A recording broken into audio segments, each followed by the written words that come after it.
Hey guys, today I wanted to talk about physical changes in science and what that means. So, when you have matter, it can go through a physical or a chemical change. And today I did a really cool physical change, and I wanted to kind of take you through the steps. But first, a quick review. Physical changes mean, let me get on the screen here. Physical changes, object stays the same, the makeup is the same, but it might have a different state. So, that's like melting, evaporating, if something breaks or you rip up paper, things like that, it's still the same substance. And it doesn't change identity. So, and a lot of times it's irreversible. So you can get that object back. It takes a lot of work and sometimes, but so this is a crayon melting that I did today. It was super cool, and I just kind of want to take you through the steps so you can try it at home with your parents' permission, of course, to use the oven or the microwave.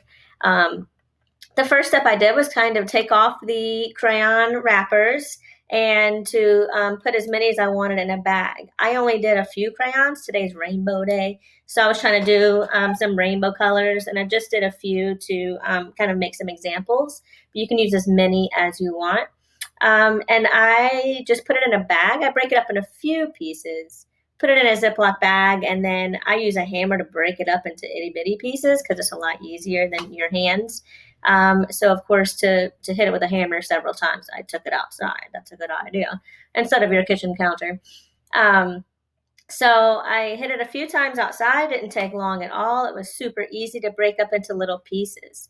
So you see number two here. That's those little pieces, and I just put in into some baking cups. And I only had enough to do four small ones. But again, you can do as many as you want. So that's just showing the baking cups inside your baking pan, and then you pour as much as you want. You can have as thin or as thick a crayon as you want. The thicker it is, the longer it'll take to melt, of course.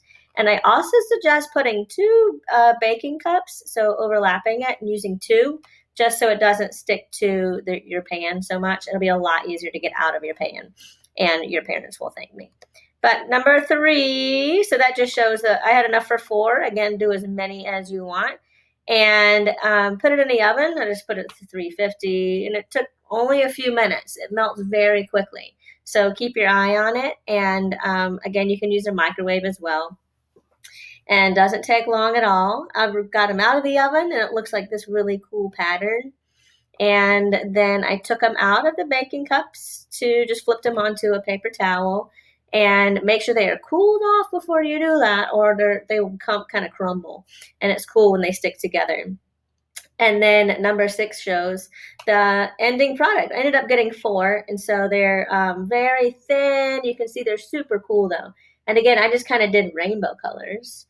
But they do work as crayons, and it's super cool. I'm going to put these in our STEAM lab to have them there.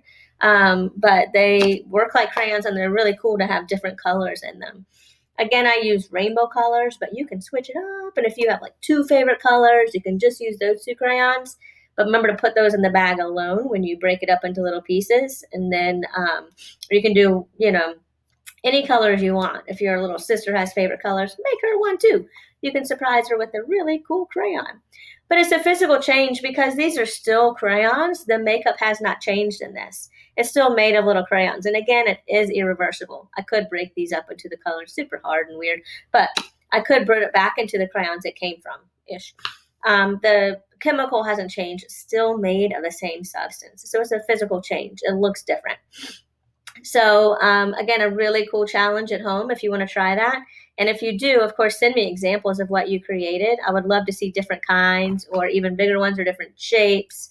So play around with it with your parents' permission, and just enjoy this really cool example of a physical change in science. Have fun, guys. Let me know how it goes.